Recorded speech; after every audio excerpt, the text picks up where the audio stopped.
Hello and welcome back to Rev Endurance Sports and another edition of Industry News.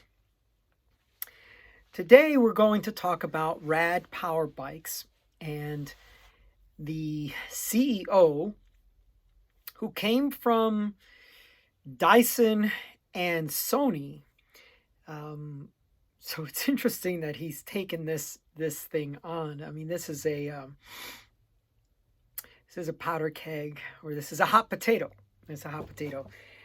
I would imagine that coming from a Sony background, very high level of quality assurance and quality control, and he's the CEO of an e-bike company that is having quite a few issues. So, I've reported a few times on Rad Power Bikes and the misstep that they had with a proprietary tire, proprietary size, and then those tires and rim strip issues, and just a myriad of issues. But let's talk about a couple of things here. So apparently we're going to have the new Rad Power Bikes, and this is what the CEO is saying, is promoting. And there's going to be laser focused. Let me see if I can get this. This begins with a laser focus on safety and component validation methods. Like tires, right? Something really, really important on a bike or any moving vehicle. Should need tires that are, let's see, through component validation methods. Ever improving quality assurance activities. This is all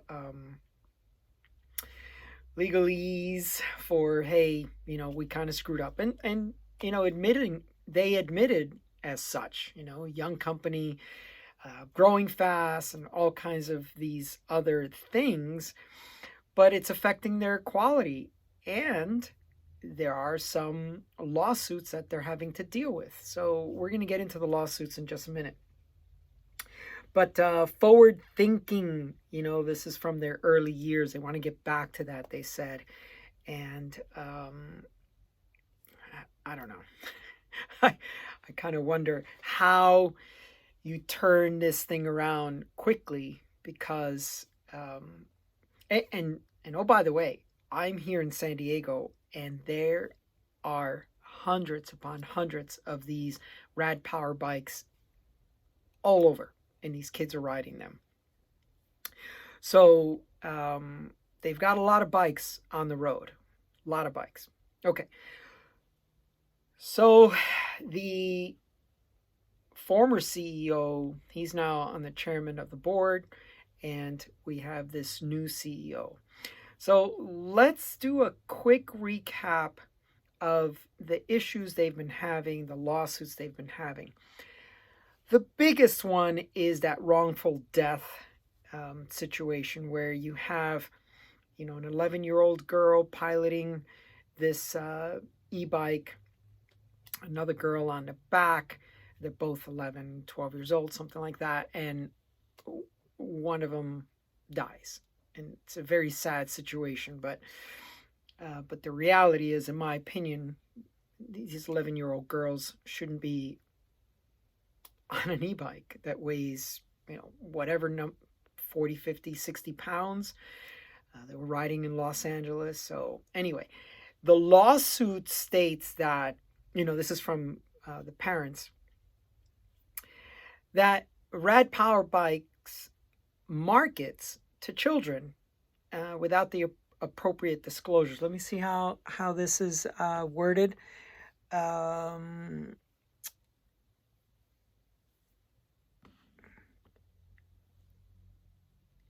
That without adequate warnings, whatever that means. But I think within their manual it says something about you must be 18 years old to ride this thing. So I think a lot of this falls on the parents. But that's there's supposed to be a jury trial on all of this. So now There was already a settlement. The judge allowed a $1.5 million settlement between the two parents, right? The parents of, unfortunately, the deceased girl, and then the parent of the surviving girl. So the judge allowed that settlement, and Rad Power Bikes opposed it. So it's supposed to be a jury trial, and it's supposed to be some design defects that the parents are claiming was the issue, and also Rad Power Bike says no, we require an inspection of that bike for this jury trial, and they're of course denying any wrongdoing. You might recall that Giro Helmets was also involved in this lawsuit, but I don't see anything in this particular article about it. Then there was another lawsuit where a person's house caught fire because of, well, the person claims that the e-bike, the Rad Power e-bike battery or something caused that fire. I'd like to see what the fire investigators said, but this is where that's at, and State Farm joined that lawsuit and against Rad Power Bikes. Of course, Rad Power Bikes says no, that wasn't our bike. It wasn't it wasn't an issue with our bike. There was another lawsuit in Utah. This woman claims that the bike arrived with this, and the stem was loose, caused her to crash. She hurt her hands and her wrists. But that case was dismissed with prejudice. And if you don't know what that means, it just basically means, hey, you can't bring this lawsuit up again, right? It's done, it's permanent, it's over, right? So I guess Rad Power did okay on that one. And then just to round out the picture, they've also had to do some layoffs. 163 employees in 2 separate layoffs. So, this is a company that's having some issues, but at the same time, they've been able to, let's see when the time frame starts. Since 2006, they've been able to fundraise $329 million. So, people are investing in this company and keeping them going. So all of these folks, I'm sure, have some vested interest in getting these lawsuits resolved, getting the quality up. They also mentioned that they are really working on their customer service and the ability to get back to customers in a timely manner, which was definitely something that in the comments in my videos, people were complaining. We've reached out to them multiple times. We're not getting responses back.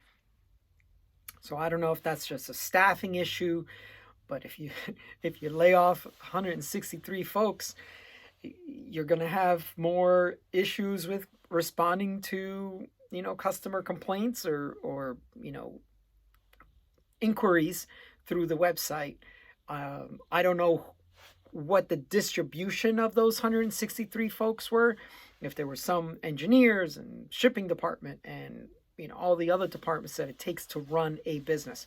Anyway, I'm hopeful that this company turns this thing around, because micromobility is a huge thing, and I was riding this Saturday thinking to myself, I kind of want more people on e-bikes, because the incident was that we were riding through this neighborhood and someone just opened the door, and what we do as cyclists, we yell out "door," right? It's just what we do to alert everyone behind us. But I also do it so that the motorist knows that, oh, they just opened the door without looking, and here come 10 cyclists around coming by. And the guy, I guess he said something like, well, that was a bit dramatic or something. But The thing is, they don't realize that we're coming through at X speed. And if you open the door, we're going to plow into that door. And it'd be nice if we would hit, the inside of the door, but we don't hit that part. We end up hitting the edge of the door, the metal part. It's almost always what's going to happen. Not to mention, if you get tangled up in the door, how many other riders are you going to take down behind you? So I was thinking, it would be great if more people rode e-bikes, because then they'd realize how dangerous and how difficult it is to ride an e-bike or a pedal bike in an urban area.